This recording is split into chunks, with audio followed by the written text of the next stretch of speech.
Good afternoon and welcome to New Visions Gallery at Marshfield Clinic. I'm Gene DeLisio, and today we're here to inaugurate the new exhibit at New Visions Gallery, the Field of Dreams exhibit, which deals mainly with baseball and baseball architecture.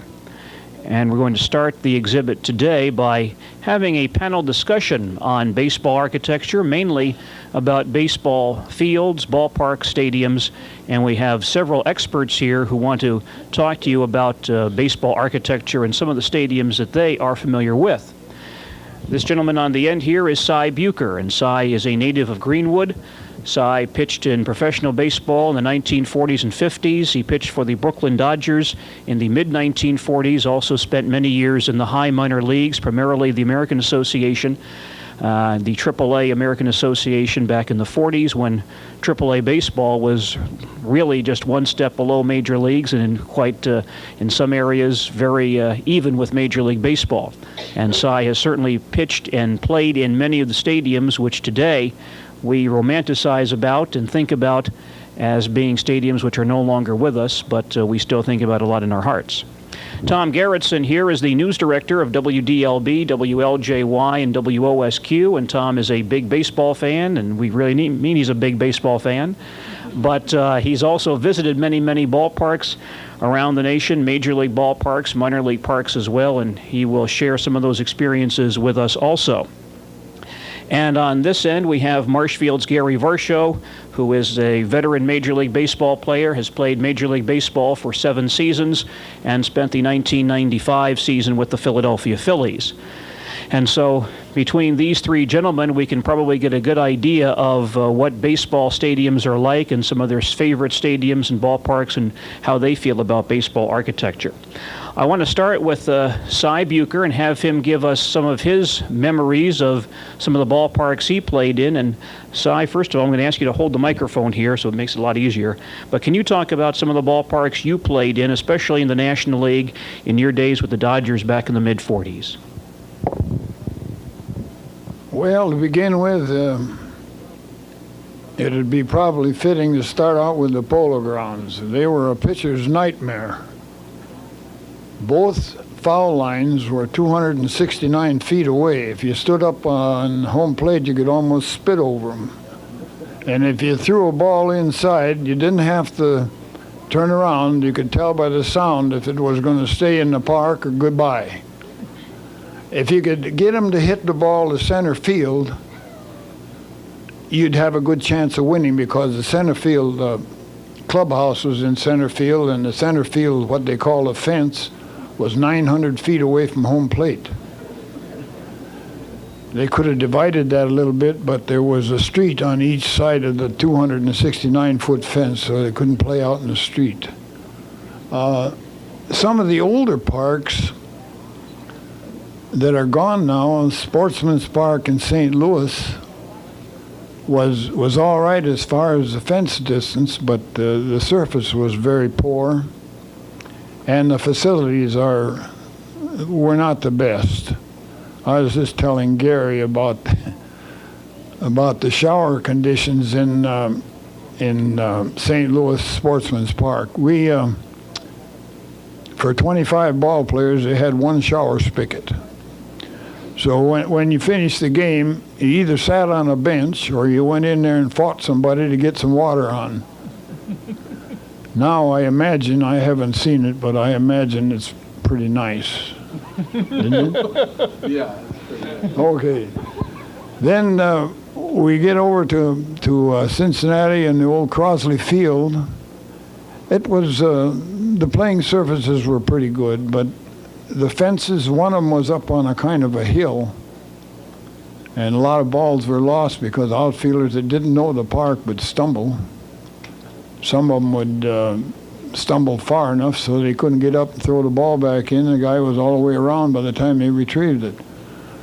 Wrigley Field hasn't changed a bit as far as the playing surface is concerned. It was like we were talking about a minute ago. If you're a ground ball pitcher in Wrigley Field, you got a good chance. If you're a fly ball pitcher, you not got a good chance because the ball carries well and the wind is always blowing either out of the right field fence or over the left field fence. If you get the ball up, it's gone.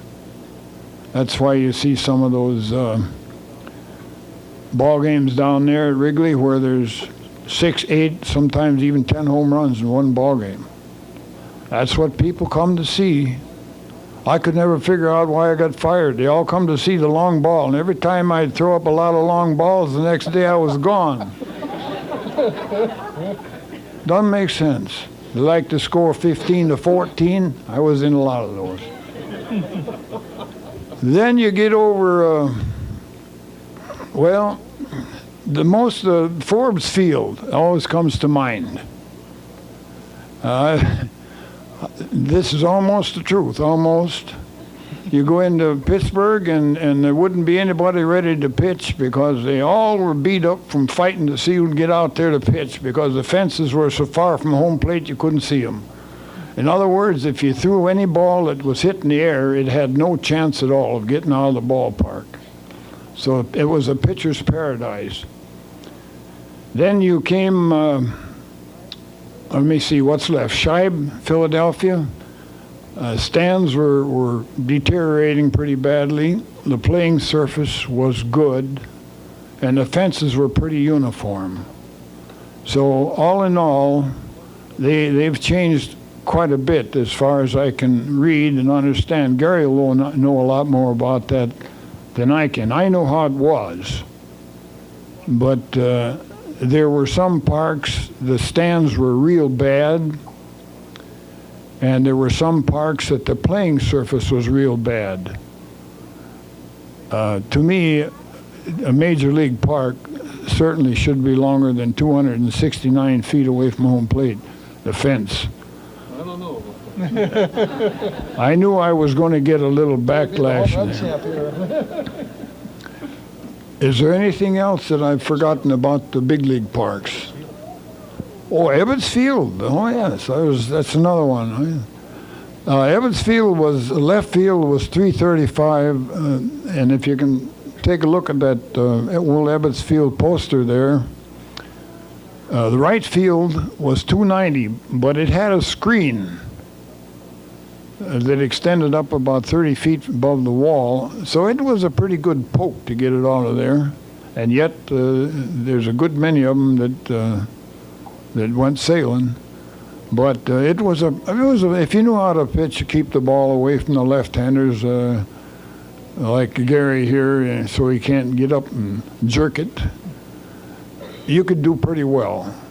Once again, it didn't drop off quickly. It went pretty much flat across. So in the alley, instead of falling away to a depth like say around 400 feet, it stayed pretty uniformly about 360 all the way across to the bleachers in center field. That's about it for the majors. Do you want to hear anything about what's torn down? I want to ask you, Cy, today we hear a lot about how wonderful these old ballparks were and how fans really loved these old stadiums. They were real special. These ballparks to the ball players of that era, were they real special to you and the other ball players? I don't know what you mean by special.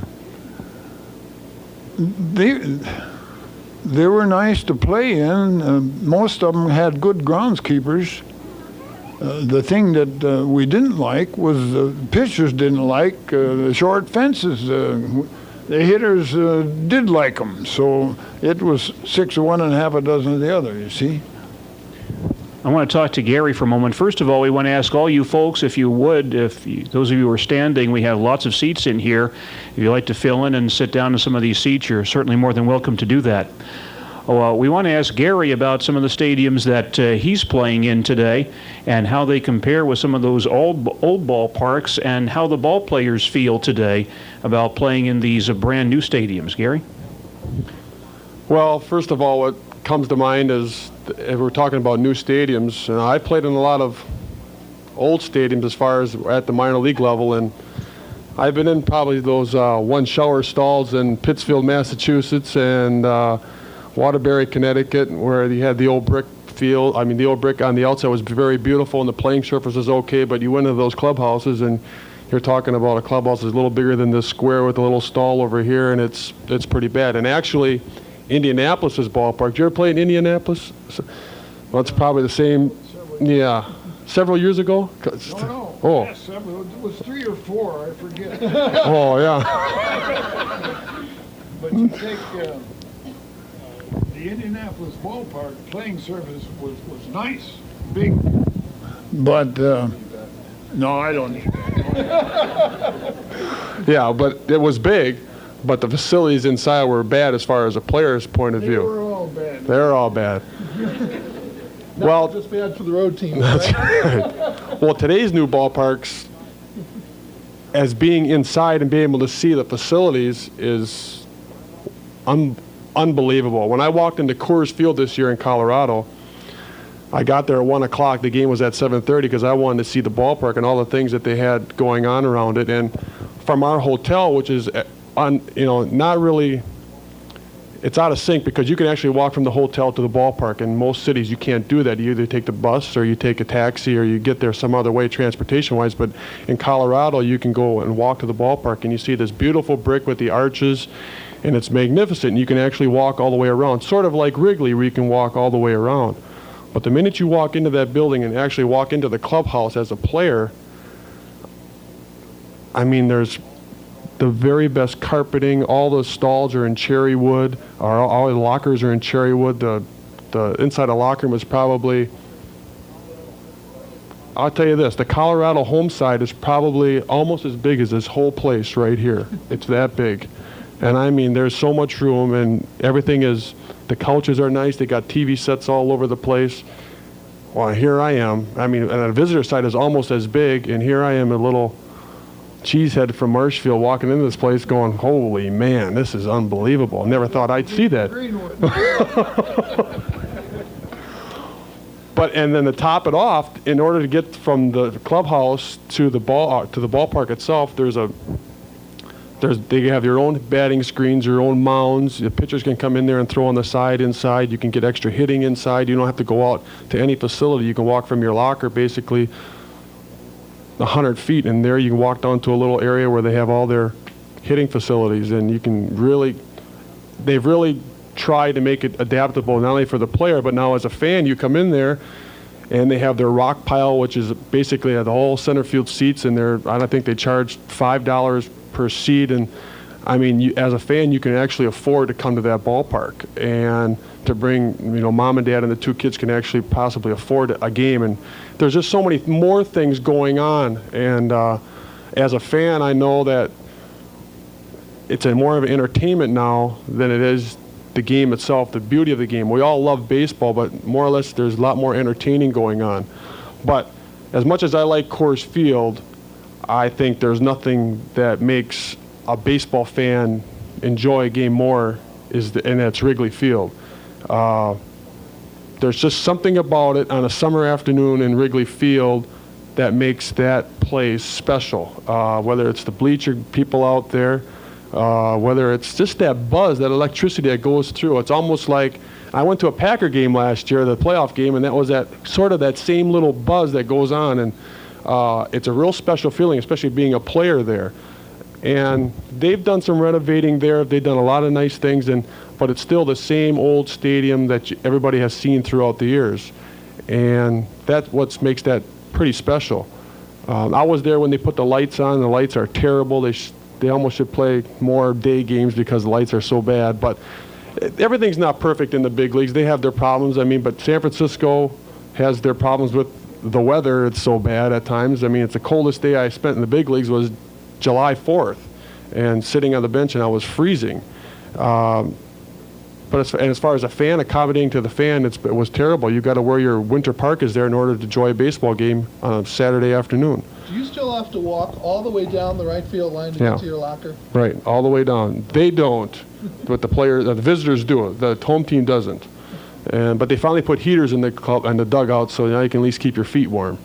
But other than that, the architecture today that you see is magnificent. It's gorgeous. To me, when I walk on the field, and especially when I walked my first big league game in San Francisco, I found, wow, what a special place with all these people and the seats, and it's still a lot of fun being able to step onto either a new facility or an old facility, but either way, when you step onto a ballpark like that, it's really a special feeling. And as a fan, I know it's a special feeling, but as a player, it gives you a little bit extra. Now, Thom Gerretsen has visited many ballparks around the nation. Let's get some of Tom's thoughts about some of the ballparks he has seen over the last several years. Thom? Well, Gene, I grew up near Chicago and grew up in the 1950s and 60s. And back then, WGN showed both the Chicago Cubs and the Chicago White Sox. And, those games were on every day, and they showed virtually all the games from both teams. And if you like baseball at all, watching that on TV every day, you couldn't help but like baseball, especially when you got to see two real shrines every day. Gary's talked about Wrigley Field. I grew up basically in the old Comiskey Park. I would get free tickets to ball games through my barber, and he had connections with a trucking company. We had eighth row seats looking right down the third base line, so you'd see a right-handed batter swing in front of you. They were just great, but the old ballparks, they're great, but they've got their flaws. And one thing I always remember about old Comiskey is that you could be sitting in the eighth row and you wouldn't be able to see the feet of the batter. That's how much the field sloped in. It sloped so you couldn't see the feet of the batter, and I'm sure it would be a nightmare for pitchers and hitters when you play on that kind of an angle. If you watched the Packer game a couple weeks ago, they were talking about the crown in the middle of Texas Stadium, and the quarterback couldn't see the receiver's feet when they threw, and he had problem adjusting throwing. I'm sure that's the kind of thing that happens in baseball. And and Gary, I'm sure 28 different teams. There's 28 different parks and 28 different angles on the field, and that's what makes baseball so great. Every stadium's different. I started seeing stadiums when I was in college. A few friends got me together to go to a tour. We toured Milwaukee, Chicago, Cincinnati, Detroit, Cleveland.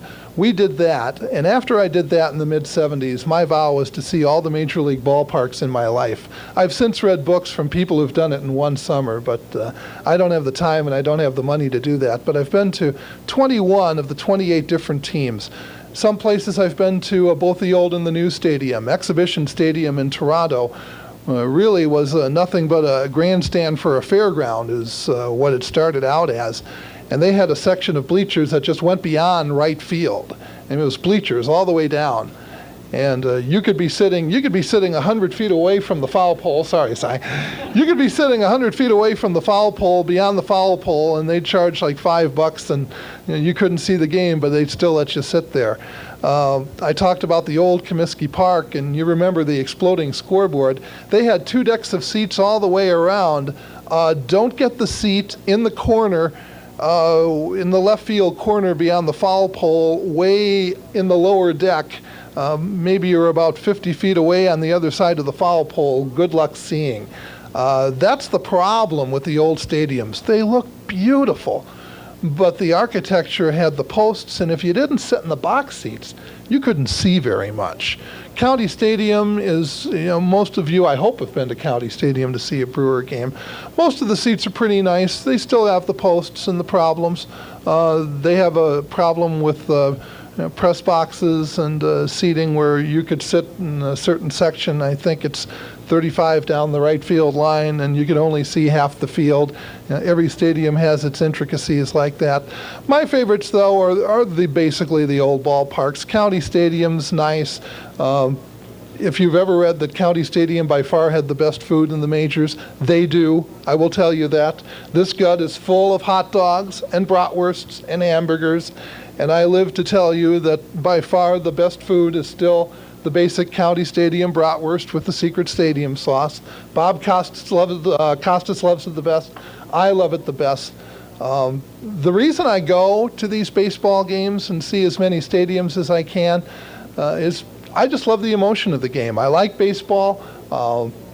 I've been to a lot of football and basketball games. I don't profess to know a lot about those games. I like to think I know baseball more than any of them. It's a thinking man's sport.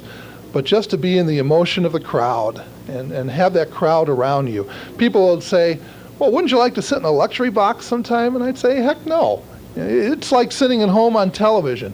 I like to sit in the stands and have that 360-degree emotion around me with the fans yelling and the organ thumping and the rock music going, and make it louder and louder so you could really feel the shakes and the emotions of being at the game.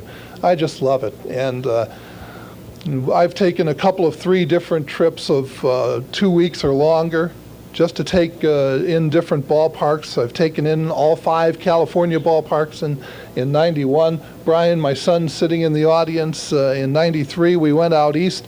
We spent 4 days in Washington, D.C., but we also saw Camden Yards. And that is one thing I do like, the new ballparks trying to bring back the older flavor. You've got the architecture where you can see beautifully from any seat in the stadium. And you've got the nice design. At Camden Yards, they've got that warehouse in the right field side.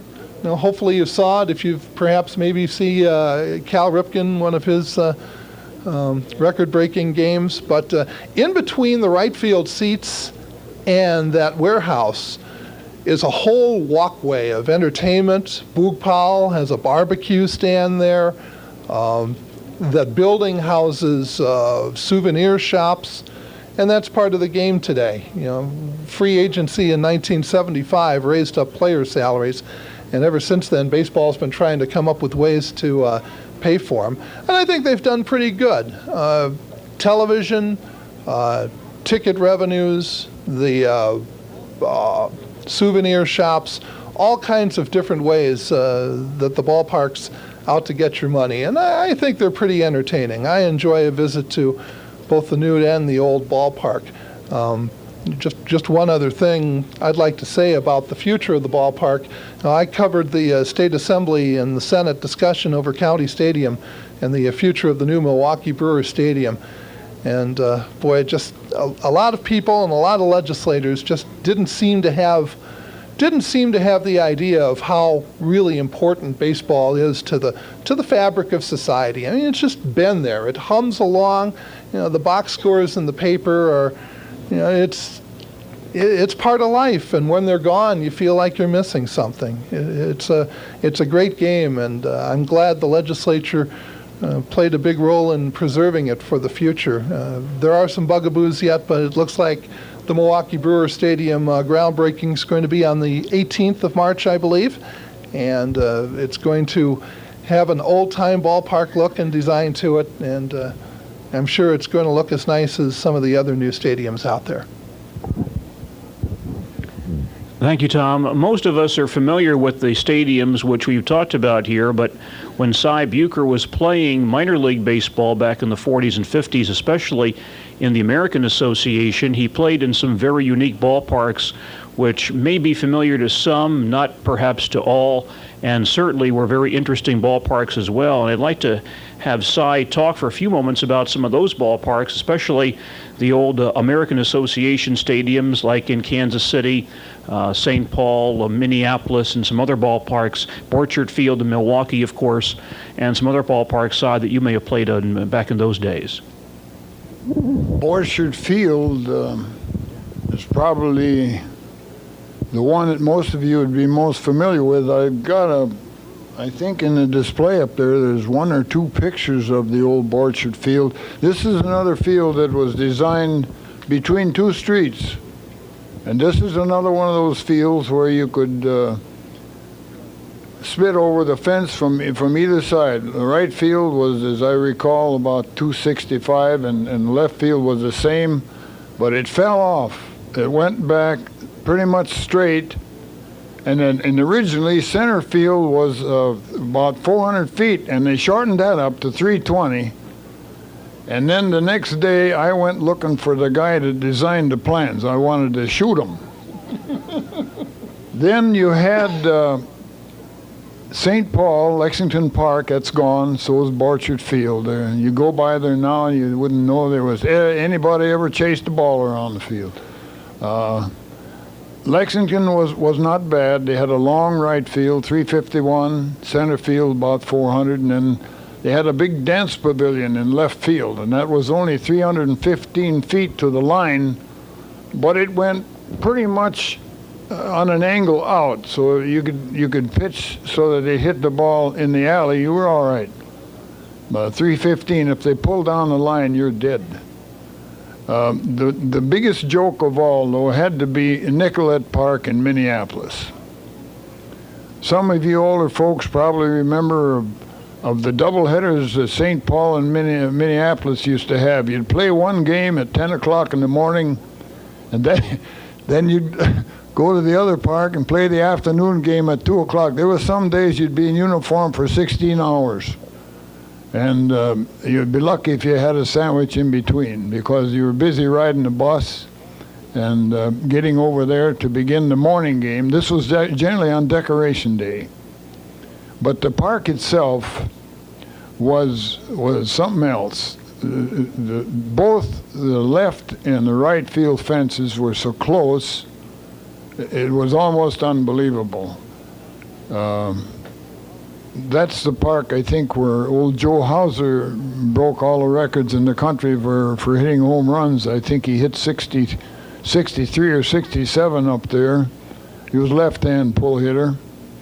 But anybody with any power that could pull, pop fly was gone over the right field fence. That was the worst of all. Kansas City had a nice playing surface. They had a long right field fence. This is the old park. I don't know if they located the new one in the same place or not. Did they? Different location? And like I say, the surface was big. It was 350 something on the right field line. Center field was half a mile, and left field was about 352. It was an ideal park to pitch in, but a horrible place for home run hitters. Those fences just mind-boggle you, don't they? Yeah, I love those long fences. They give you a little breathing room.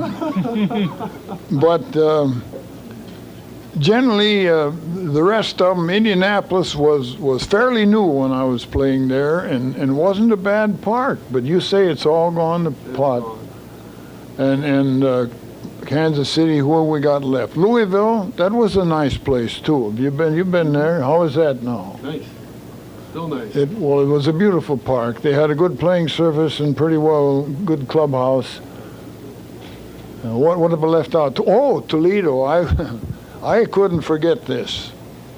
Toledo was the old Mud Hens ballpark was located near the city dump. And I gotta tell you this because I'm still mad. I just bought a new glove and I left it on the seat in my locker, and I came back the next day and it was all rags. And I asked, what's going on here? Oh, he says, think nothing of it. He says, you can't leave anything laying around. He says, the rats will eat it up. The rats, there were so many rats during the ball game grazing in that outfield that we had no, this is so help me. We had a guy by the name of Gillenwater that used to chew his fingernails. He refused to go out and play center field because of the rats. This is a true story, and I can still see them. They were like herds of cattle out there. And that's about the only. What have I left out? Any more? I can. Montreal. Oh, Montreal, we can't forget that. This had a fairly good left field distance, 335. Center field was good, but right field was. They did something. They always favored the left-hand hitters. I don't know why this is, but them left-hand hitters, they got short fences all over the place. Would that be you left-hand hitter? No. No wonder. Well, anyway, they had a screen on top of that too, but there still were balls that were poked over it. But 390 is fairly good distance. If you can keep them from pulling it right straight down the line, you're all right. You don't want to go into any of those other parks up there, Rochester. Can I bounce off Yeah, him? I've got Thom has a question for you. Yeah, you were talking about the rats. I can believe you. I was talking about my visit in '86 to Exhibition Stadium, the old Exhibition Stadium in Toronto where the Expos used to play. And I don't know how many of you remember the episode where Dave Winfield was in the outfield and he threw up a ball and hit one of the pigeons that love to hang around Lake Ontario up there. Or I believe it's Lake Ontario, or is that the northern part of Lake Erie? Well, anyway, what the pigeons used to do was hang out, and they'd always know when the ninth inning would come along, because start of the ninth inning, you'd see them just flocking into the stadium. They'd sit on the foul pole. They'd sit on the roof. They'd sit on the top parts of the stands where the people weren't. And after that game, you knew what they were going to do. They were going to march in like legions and get all that popcorn and bread off the floor. So I believe you when you talk about rats and that. And Gary, you were talking about Wrigley Field and how the balls would just fly out of there when the wind came in off the lake from the east. Now, one of the last games I was to was a night game. I believe it was '89. You were on the Cubs then. You were playing San Francisco. Brian was with me. His brother was with me. And the wind was blowing in that night. It was one of those rare games where the wind just blew in. And I'll tell you, they had a hard time hitting the ball out of the infield, out of the a ball. It was just like the slow motion game. And I don't know if you remember the game, but the Cubs were losing 3-0 in the bottom of the ninth. ABC was showing that game. It was a Thursday night nationally televised game. The Cubs were losing 3-0 in the bottom of the ninth, and you guys came back and you got it into I think the 13th inning, and the Cubs finally won that night. But it was like all you could do to hit a ground ball out of the infield, and it was like so slow. I mean, just slow motion. And two different parks. Yeah, it is two different parks. Talk about that. Well, when the wind, there's two different parks. When Don Zimmer used to come to the ballpark and go, look at which way the flag was blowing. Was it blowing in or out? If it blew in, well, he knew offensively he's going to have to either hit and run, bunt, and try to score 1 or 2 runs because that's the way you're going to win the ball game, trying to scratch across a run. Now, if the wind was blowing out, you just hope to heck your pitcher holds down the other pitcher more because it's going to be any fly ball that goes usually left center field and over is gone. And that field comes jutting out in left center field gaps, so the gaps are so easy to hit the ball out of. The lines are harder to hit it out than the gaps are. But he would come to the ballpark and look at the flag and go, well, if it's blowing in, try to get somebody on base, bunt them over and get another hit and try to score 1 run. So it really is two different ballparks, and you've got to set up your offense sometimes 2 different ways. That was the only time I ever saw you play in person. I don't think you'd want to remember what you did that night either. We have another gentleman now joining us who is going to be the 4th member of our panel. The Director of Communications of the Milwaukee Brewers, Laurel Prieb, is now here, and he's been kind enough to drive up here in a snowstorm from Milwaukee and forego watching the Super Bowl to be with us today and be part of our Field of Dreams exhibit. So let's bring Laurel up here right now, if you would. Laurel Prieb of the Milwaukee Brewers.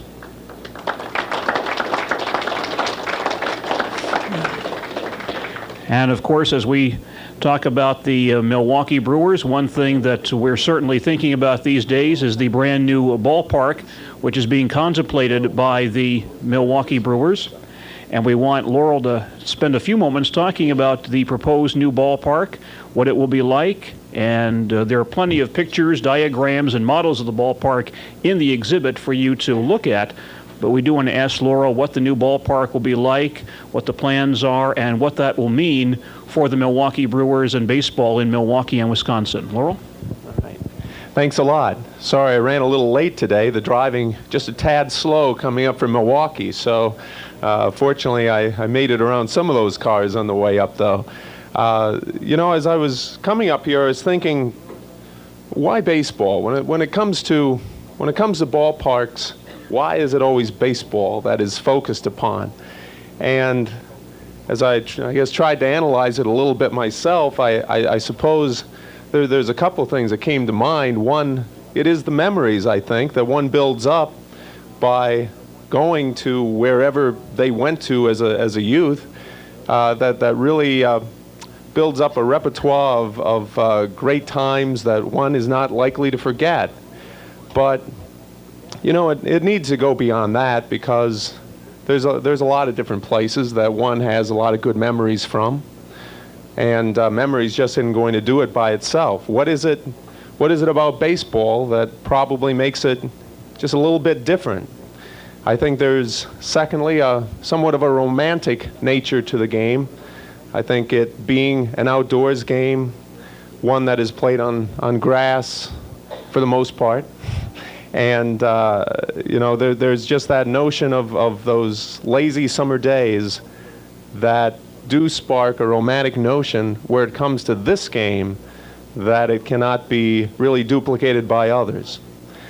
And also I think that it's because of the nature of the game that really puts itself, that plays in whatever idiosyncrasies a ballpark has. Unlike the other sports, you'll find that football field is 100 yards long no matter which way you cut it. And when it comes to arenas, that basketball and hockey are played, of course, on the same dimensions. In baseball, yes, it's 90 feet between bases, but beyond that, and as Cy and Gary no doubt would tell you from their experiences, both in a past age and in a present age, that the idiosyncrasies of this game, whether you're playing in Fenway Park or Wrigley Field or Veterans Stadium or County Stadium or wherever, when you get the big wall in left field that seems like it's looming over your shoulder if you're a pitcher, or if it seems to take forever to run a ball down in the expanses of Yankee Stadium, that it is the idiosyncrasies of a ballpark, the personality of a ballpark, that really lends itself more than anything else. As we look at what lies ahead, I don't know that I can even begin to say how excited we are about the ballpark that is going to be built for Wisconsin. The ballpark that the groundbreaking going to take place in March, and what it's going to mean in terms of, I think, the pride that the people of this state are going to feel in it. For one, I think the roof is going to make our state much more closer when it comes to fans having the assurance that they're going to come down and they're going to be warm, dry, and comfortable, are not going to drive a long way and be disappointed because weather conditions were unforeseen at the time.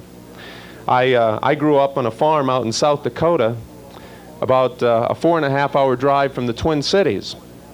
And, you know, I grew up going to games at Metropolitan Stadium. And those 4.5 hours that my folks and my sister and I would drive to the Twin Cities were awfully long sometimes. I was looking at the sky all the way. And knowing that when the Metrodome came about, which I might add is a good football stadium, a bad baseball stadium, but it did lend that assurance. And now to come to a ballpark that is the best of all worlds, that is built for baseball, is built as a throwback, nostalgic type of park, has natural grass, and yet ensures people that no matter where they're coming from, they're going to have a great experience when they get there, is very, very important to us. And you know, as we've gone forward and tried to really think about what to put into this ballpark, as the design team, we picked the design team, and we have the construction manager on board, but we haven't started to build it yet. And in March we will. But before that, you know, there's really, and during the process, there's really 4 criteria that we're trying to keep in mind as we go forward with this. One, that the ballpark be of Milwaukee and Wisconsin. And by that, I mean, one, architecturally speaking, we want to make it of this area and of the Milwaukee area and reflective of Wisconsin. But more than that, to make it of Wisconsin, we want to solicit opinions. It's easy enough, I think, to get a small group of people in a room and have them make the decisions based on what has been done in other places and try to figure out what people are going to like. But we want to go beyond that, and we want to solicit opinions. I mean, we aren't that smart that we can figure everything out along those lines, and I do hope that we're smart enough at least to listen to what other people have to say. Along those lines, one thing I did bring along today that I'm going to keep Ann up to date with are a number of cards that we have produced to help solicit some of that opinion, which I think I will talk to Ann about being on display here at the gallery, and I would hope that people will make use of that, giving us their opinions on what they would like to see in a ballpark, what kind of turns them on, what ideas are there that haven't possibly been thought of before. And believe me, they're out there, that even though we have the advantage of talking to a lot of people that have done ballparks before, there's always new ideas out there, and there is new ideas under the sun to be taken advantage of, and we hope people will take the time to know, to put down on paper what those ideas are, to send them to us. So one, the first criteria again, we want to build a ballpark that is of Milwaukee, of Wisconsin. Secondly, we want to integrate the roof with the building, and to build a throwback, nostalgic type of ballpark, and to marry that with the technology of a roof, not an altogether easy task, but something that we're very intent on doing. With the design team we have, we feel very confident we'll be able to do that. And you know, one thing that the design team, which we brought on board, said in their presentation, and we had a design competition. It was kind of fun. We had 4 different design teams that came together to try and win the bidding for this. And the one that we chose, which is a combination of a firm called HKS out of Dallas, Texas. They built the ballpark in Arlington. A firm out of Los Angeles, NBBJ, and a firm out of Milwaukee, Epstein Ewan. They teamed together to come on this project, and they're the team that we chose. And one thing that one of the guys from HKS out of Dallas had said, which struck home, I think, to us, he said, you know, back around the turn of the century, they had the technology to build a roof on a ballpark. It isn't as though this is just so new, that technology has come so far that it's now a thing of the 90s and something that could not have been done decades ago. It could very well have been done, but there was not the economic motivator to do that. That baseball is certainly a different game, a different type of business, as all sports were, as life was at that time. And whether games got rained out and people didn't come because they were afraid the weather was going to be bad, well, that's just the way it went. The way life is now and has changed, and entertainment, the way that's changed, because there's so much for people to do in this day and age.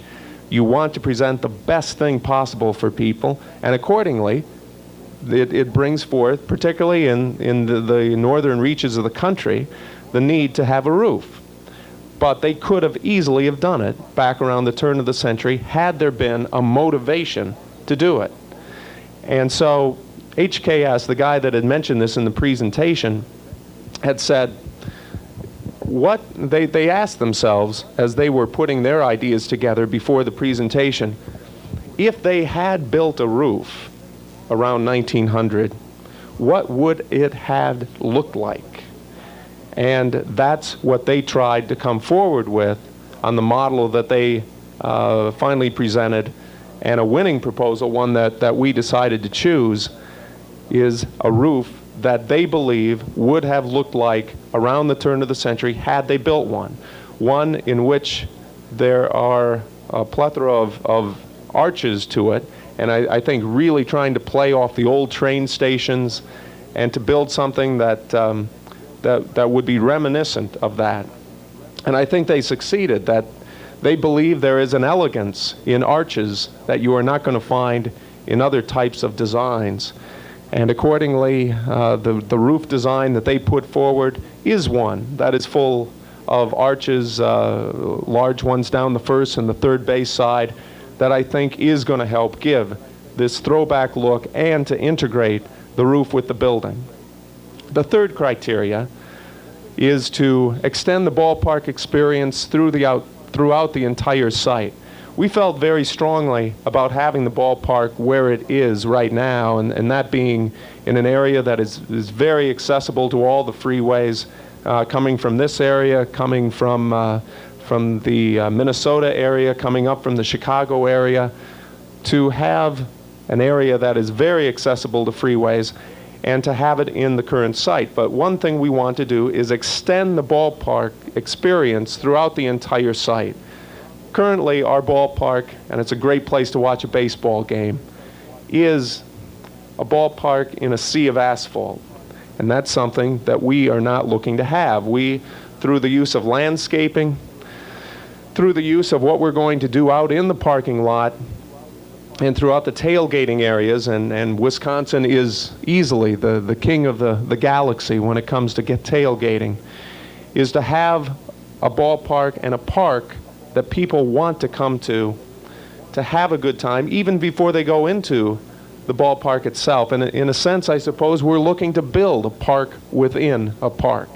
And I think we're going to be successful doing that in a very dynamic way. And one thing we're looking at, we haven't solidified this yet because we're still getting the issues hashed out, but we're thinking of bending a freeway which lies to the east of the current ballpark, which is Highway 41, to bend that to the west and to take the ballpark, which is currently on the west side of 41, and to jump it over to the east side. And the advantage of that is that there is a river right there, the Menominee River, which we believe we can put the ballpark directly on so that the outfield borders it, the outfield side of the ballpark borders it. We can renovate that entire area, make a great river walk along there, and build up, picnic tables and the whole area to make it just a great, fun place to come and enjoy a picnic, tailgating, before you come into the ballpark. And that's one of the things that we're thinking about as we develop the ballpark site. And again, the third criteria, to extend the ballpark experience outside the ballpark to opportunities in the site itself. And finally, I think the last thing is just to maximize the opportunities within the ballpark. That, I've often felt that as life has gone on, people have developed a more sophisticated sense of what entertainment is.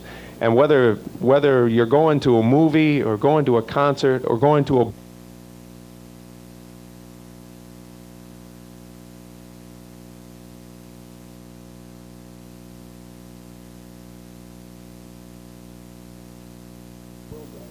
and it always will be. But as it is these days, you also need to do the things around it that really maximize people's fun. Because from up here, if folks are going to drive 3.5 hours and spend their time and their effort and their money to come down and watch a game, we want to make sure that we have a ballpark that gives them the best possible time that they can have. And you're going to find that, and you're going to be very proud of what comes about. And I hope as we go on that you share with us your ideas on the cards that are going to be placed throughout this gallery for the length of this exhibit. And I guess I would only say in closing that we are very excited about the New Visions Gallery hosting this exhibit. That when we first heard about it, and I must have received 5 or 6 or 7 or 8 different letters from various groups around town telling me about this and how great this is going to be. I was very impressed, and I think that all of you should be impressed at the kind of pride that is taken in the gallery. And for us to be able to be a part of this and to be part of this national exhibit of Fields of Dreams, baseball and architecture, it is a great honor of ours. And certainly I guess we feel it fell into our lap a little bit, what with the timing being as it is, with the ballpark about to break ground, and for, as I believe with all my heart and soul, a new era for baseball coming about not only in Wisconsin, but in the country at large.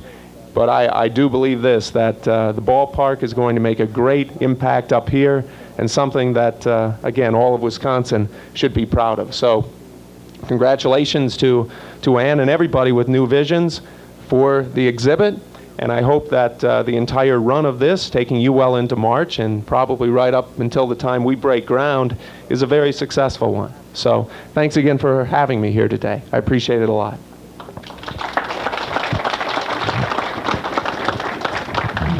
We do want to ask if there's anyone out there who has some comments, some questions about baseball, about architecture from any of our panel members. Anybody have anything they'd like to say? Mark?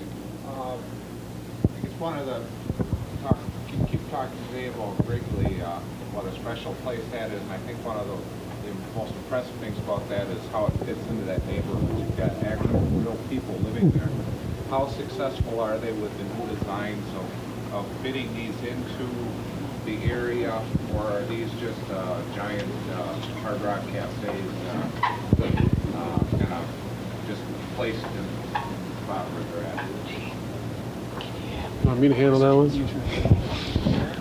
Well, the ballparks that I've seen now, I was at Camden for one game, and I was in and out so fast, but like Coors Field, which is brand new, has been a whole area that's been renovated into nothing but restaurants and sports bars per se all the way around there, so there's not any residential there. I think it's very hard to be able to get a ballpark in a residential area anymore as opposed to Wrigley, and I think that's what's going to happen. At least as a fan, you have a chance to, even if there's not a game going on, at least you have a chance to go to the ballpark and actually do things around the ballpark and see it, and I think that's the direction I think they're trying to take. Would you say so? Yes. Okay. All right, this gentleman down here has a question. Yes, sir. What is your question? When you said it was like the worst playing field, what was the worst one that you've absolutely played on for Gary and the one down there? For Cy. well, Cy, the handsome man on the end. Well, before I came in, I went out in the corridor there and tried to swell up so I'd look more important. But what was your question, young man? What was the worst field that you have played on for baseball? The worst field? Well, I'll tell you. I played on so many bad ones, to pick out one that would be good would be unfair to the bad ones. Some of them, in the lower classes of baseball, you have classifications like, I don't know what they got now. What they got? They changed D to... AA, AAA. Yeah, they changed the D to... The only league I didn't play in, I think, was the 7 leagues under the sea. And I'd have got there if I'd have made it another 5 years. But those Class D ballparks had skinned infields. By skinned infields, we mean there's no grass on the infield. It's just like, what do they have out here at Reese Field? Is that grass? That's grass. No, I can't compare it with that. That's a good ballpark. But you take these old fields that had skinned infields, and if you happen to hit an area that had a little bit of a gravelly surface, the infielders had lots of fun because you sprinkle a few little rocks around the infield and these balls come down there and they do some funny things. And a lot of the boys would, most of the married men didn't play in the infield. They stayed out of the infield. The younger guys that had lots of courage would play up in the infield, but they either wore nose guards or something because the bounces that came down there were unbelievable. And of course, if you're pitching, it made everything on the ground a base hit. That hurts. But all these parks and these lower minors at that time, back in the early 40s and all the way through the 40s, they never heard of a grass infield. It was all dust and dirt, and if you had a sandstorm, you couldn't see who was playing because the topsoil was very loose and would blow dust in your face. That was always the best time to pitch. If the dust was coming in the batter's face, you got to throw the ball quick. Any other questions on that? I think he wants to ask Gary about it too. Give me that when you're done, because I want to make it. Okay. The worst one I played on, let me ask you something. Did you ever play baseball on concrete? Well, I play on asphalt. You did? Well, do you like playing on that type of surface? No. Well, that's the way it's like playing at Pittsburgh sometimes, because they have just that artificial turf over the top of that concrete, and it's so worn and so thin that you can't get burns anymore because there's no rug, there's no little grass things left. It's just a real flat rug, and the rug has got, as you can see, it separates. It would come up, and you catch your spikes on it. So the worst surface, I mean, that's the big leagues. Now, I played on a lot worse surfaces that Cy talked about, but as far as the big leagues, it's so hard, and it makes your legs sore, and you don't like bouncing around on it because artificial turf is nothing but playing on cement. So the more grass fields that they could have in the big leagues, the better. Gary, though, have you seen some of the newer stadiums? I understand now that they can make a grass that is reliable as artificial turf as far as keeping it up, as far as cleaning it, say an hour before a ball game. If you have a heavy rain, you can clean up the field and still play. Can you do that today with natural grass? Have you seen some of those? And Laurel, maybe you can add a comment. The only ballpark that I've seen that we were able to play after 5 hours of rain was Atlanta. And for some reason, between their drainage and their being able to manicure the field, you could actually play on there. Now, the outfield is sloppy. The outfield is still got puddles in it, but the infield, and actually, as the game goes on, it's better and better, and the footing gets easier in the outfield. So that's the only place I've seen that's been able to handle a real bad rainstorm and still play. Laurel, what about the American League? Because I understand that Kansas City, with their grass now, their new grass, and the new Comiskey has the space age grass that you can keep up as well as artificial turf. Well, I think that's a great case in point. In fact, I was going to mention Kansas City, that they have felt such a comfort level with the advances in taking care of a field that they went from artificial turf to grass field just because they felt they could take care of it just as well as the artificial turf in terms of the drainage and having it ready to play a game after 2 or 3 hours of rain. And they never would have felt that in 1973 or 73 when they opened Royal Stadium. And they had artificial turf because people come there from a long way around too and want to always know they could play a game. But now things have changed, and they feel that the drainage is so good they can play. Yeah, because artificial turf as a fan gets at my craw too. I was a Brewer fan back in '82 in the series year, just like a lot of you. You might remember Harvey Keene, the old manager, bless his soul, talk about baseball as Japanese ping pong. He'd go to the Metrodome and he'd see his outfielders trying to catch Texas leaguers that come in and bounce 20 feet over your head, ground balls that fly through the infield at 90 miles an hour, and he just kind of, after losing to the Twins 4 or 5 times in a row, he'd just throw his hands and give up and say, this ain't baseball. I got to agree with him. And look at all the injuries artificial turf causes. I mean, we don't have to look very far behind for that. I mean, just thank God Gil Haskell, the Packer coach, is back home recovering. If you saw the Packer-Dallas game and you saw Brooks hit him on the sidelines and he fell flat on his head on that artificial surface at Texas Stadium, I mean, it's just terrible. I mean, as long as we have the conditions today, I like the trend of artificial ballparks turning to grass. I'd just like to see more of them because I just don't think there's an excuse for artificial turf anymore unless you're in a dome. Any other questions or comments? Sir. Will the new stadium in Milwaukee have regular grass, or will it be artificial? The gentleman is asking if the new stadium will have artificial turf or natural grass. It'll have real grass. It'll have actual real grass you could actually stand on and pluck and everything else you like to do with grass. Anything else? Any other comments, questions? Yes, sir. I read that the design of the new Milwaukee stadium will be related to Ebbets Field. In what way is it related to Ebbets Field? How is the new stadium design related in any way to Ebbets Field, Laurel? Actually, when we first started talking about the throwback type of design, Ebbets Field was oftentimes brought up because Bud's favorite field in his childhood was Ebbets Field.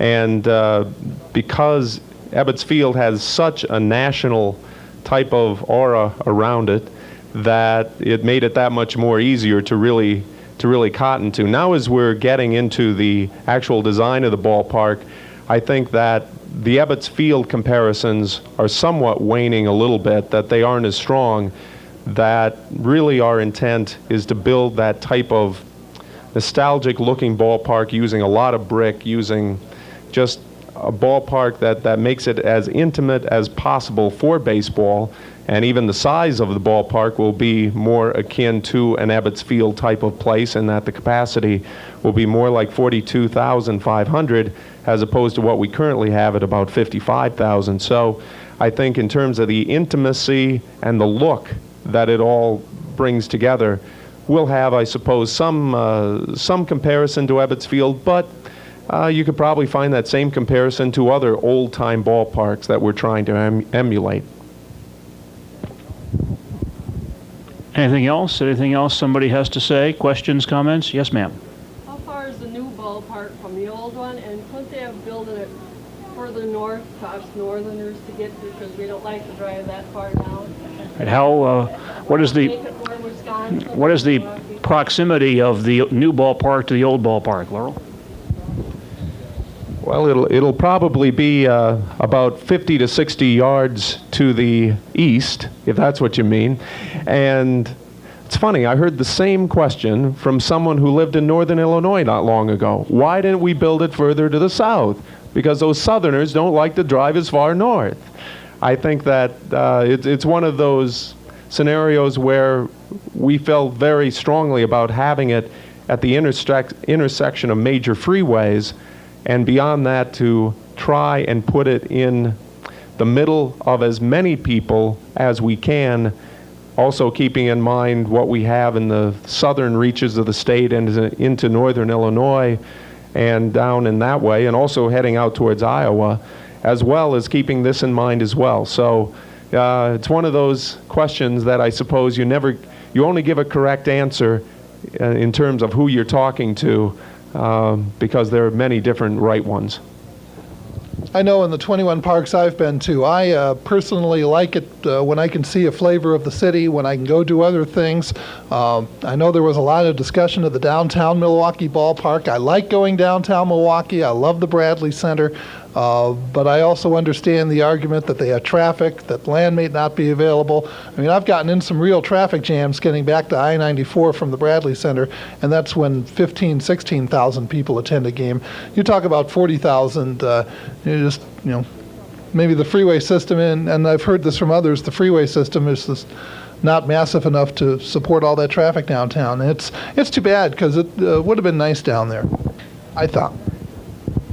All right, that I suppose would be true, and we love downtown ballparks, but we also feel you have to take each area into account, and we didn't feel that it would be the best thing in our situation.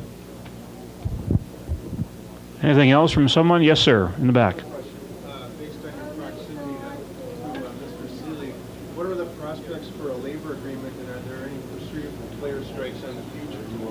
All right, this gentleman is asking about the possibility of a baseball labor agreement in the near future and the possibility of any threatened labor action on either side. Laurel?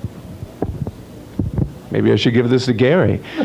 But I would say that there's a good news side of it, is that the strike, which was very painful for all of us who love the game and have been in the game for some time, I think that those days are somewhat gone for the time being, that I don't see any kind of labor stoppage on the horizon, and we would hope that that will really lead to an agreement here very, very soon.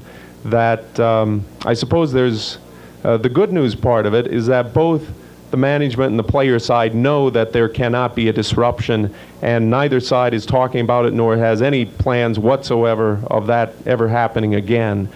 I suppose the tougher side is that when you're trying to get an agreement, that also takes the leverage away from both sides, like any collective bargaining agreement, because neither side really has that much of a hammer, because both sides know there will not be a labor stoppage.